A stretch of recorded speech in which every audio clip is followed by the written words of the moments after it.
എനിക്കൊരു വീട് വാങ്ങണം. നല്ലൊരു വീട്.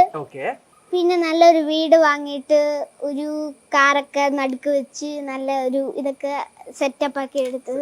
ഈ അമ്മയല്ലേ എല്ലായിടത്തും മോനെ കൊണ്ടുപോകുന്നത്? അമ്മയാണ് മോന്റെ ഏറ്റവും വലിയ സപ്പോർട്ടർ. അമ്മ അച്ഛനും. അപ്പൊ ഒരു സ്ഥലത്ത് ഇപ്പൊ എന്റെ ഇന്റർവ്യൂവിന് വന്നിരിക്കുമ്പോ അമ്മ എന്തെങ്കിലും പറയുമോ, ചെക്ക വീട്ടിൽ കാണിക്കുന്ന പോലെ അങ്ങനെ ഒന്നും കാണിക്കരുത് കേട്ടോ, ഒന്ന് വായ അടച്ച് ശാന്തമായിട്ടിരിക്കണം, അങ്ങനെ എന്തെങ്കിലും പറയാറുണ്ടോ? ഇല്ല, ഞാനിങ്ങനെ ചെയ്യുന്നു അതുപോലെ ഉള്ളൂ. അതാണ് അമ്മയ്ക്ക് ഇഷ്ടം. മോൻ എങ്ങനെയാണ് ഇരിക്കുന്നത് അതേപോലെ എല്ലാവരുടെ അടുത്തും ബിഹേവ് ചെയ്താൽ മതി. അപ്പൊ പാട്ട് പാടോ? പാട്ടൊക്കെ പാടും. അമ്മയുടെ ആഗ്രഹമായിരുന്നു മോൻ ഒരു പാട്ടുകാരനാക്കണോന്നുള്ളത്? അതെ. അമ്മ പണ്ട് കുട്ടിക്കാലത്ത് അമ്മ ഇങ്ങനെ പറഞ്ഞിട്ടുണ്ടോ, എനിക്കിങ്ങനെ സിനിമയിലൊക്കെ പാടണമെന്ന് ആഗ്രഹം ഉണ്ടായിരുന്നു, പക്ഷെ അത് നടന്നില്ല, മോനെങ്കിലും നന്നായിട്ട് പാടി കുറെ സിനിമയിലൊക്കെ കയറണമെന്നൊക്കെ അമ്മ പറഞ്ഞിട്ടുണ്ടോ? പണ്ട് പറഞ്ഞിട്ടുണ്ടായിരിക്കും, ഞാൻ എന്തായാലും ജനിച്ചിട്ടില്ല. ആരോട് അമ്മ പറഞ്ഞത്? ഇത് ഈ അമ്മ ഇപ്പഴാ പറഞ്ഞത്. ഞാൻ എന്തായാലും നന്നായിട്ട് വളരണം ഇപ്പഴാ പറയണത്. എന്താന്ന് വെച്ചാൽ ഇതിന് മുന്നേ ഞാൻ 2006 വരുമ്പോ എനിക്കൊന്നും മനസ്സിലാകത്തില്ല. ഞാൻ കൂട്ടിക്കൂട്ടും വരുമ്പോ ഞാൻ 16, 18, 13 ഒക്കെ വരുമ്പോ നമുക്ക് അങ്ങനെ പറയുമ്പോ മനസ്സിലാവും ഇതാണ് കാര്യം. അങ്ങനെ അതിങ്ങനെ ഇപ്പൊ 7 വയസ്സിൽ മനസ്സിലായി എന്നൊക്കെയാണ് അമ്മ പറഞ്ഞത്. ഈ സ്റ്റേജിൽ ഫൈനലിൽ സ്റ്റേജിൽ കയറുന്നതിന്റെ മുമ്പ് അമ്മ എന്താണ് പറഞ്ഞു വിട്ടത് മോനെ? എന്നെ പറഞ്ഞിട്ട് ഹംബിൾ ആയിട്ട് നിൽക്കണം, പിന്നെ നന്നായിട്ട് പാടണം. അതൊക്കെ ചെയ്ത് രാവിലെ കരോക്കെ ഒക്കെ ഇട്ട് പാടിയിട്ടാണ് നമ്മൾ അവിടെ നിന്ന് ഇറങ്ങുന്നത്. അവിടെ നിന്ന് ഇറങ്ങിയിട്ട് നേരെ സ്റ്റുഡിയോയിൽ എത്തും. P3 സ്റ്റുഡിയോ ആണ്.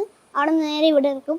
പിന്നെ അവിടെ നിന്ന് നേരെ ഭക്ഷണം കഴിക്കാൻ പോകും. ഷൂട്ടിൻ്റെ സമയത്ത് നേരെ ഇങ്ങോട്ട് വരും. പിന്നെ നേരെ സ്റ്റുഡിയോ കയറും, പാട്ട് പാടും. അങ്ങനെ നേരെ പിന്നെ നമ്മുടെ റൂമിലോട്ട് വരും. ഇതെന്താന്ന് വെച്ചാൽ അവിടെ സീറ്റില്ല. എന്താന്ന് വെച്ചാൽ 50,000 പേരും ഉണ്ട് അവിടെ. ഒരുപാട് പേരുണ്ടെന്ന്.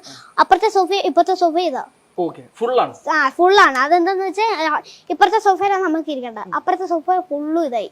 അപ്പം അപ്പുറത്തെ സോഫയും ഇപ്പുറത്തെ സോഫയും ഫുള്ളും പോയി. അങ്ങനെ നമ്മൾ റൂമിലിരുന്ന് ഓരോരോ ആൾക്കാരെ വിളിച്ച് നമുക്ക് ഇങ്ങനെ പാടിക്കാനാ പറ്റും. പിന്നെ എൻ്റെ ഒരു തീത്ത് പോയി, അതും വൈറലായി. ഇത് വൈറലായി മൊത്തത്തിൽ. പിന്നെ അത് ഹർഷബയുടെ കൈ കൊടുത്ത്. അപ്പൊ ഹർഷബയ പറഞ്ഞ് മറ്റേ ഹർഷബയുടെ വൈഫ് ഭാരതി ദീദി വന്നിട്ടില്ല. അത് കുറച്ച് മാസം കഴിഞ്ഞിട്ടാ. അപ്പൊ വന്നിട്ടില്ല. അപ്പൊ ഇതിനു മുന്നേ ഞാൻ ഹർഷബയ്ക്ക് കൊടുത്ത് ടി വി തന്നെ ഒരു ടിഷ്യൂ പേപ്പറിൽ ഇട്ട് കൊടുത്തപ്പം സാറ് പറഞ്ഞത് ഇത് ഞാൻ ഭാരതി ദീദിയുടെ കയ്യില് മോതിരാക്കിയിട്ട് ഇത് ഭാരതി ദീദിയുടെ കയ്യിൽ ഇട്ട് കൊടുക്കുന്നു. പല്ലൊക്കെ വെച്ചിട്ട് തടിയൊക്കെ വെച്ച് പണിതിട്ട് ഭാരതി ദീദിയുടെ കയ്യിൽ കൊണ്ടിടുന്നു. അപ്പൊ പല്ല് പോയത് അങ്ങനെ ഒരു ഗുണം കിട്ടി, പല്ല് പോയത്.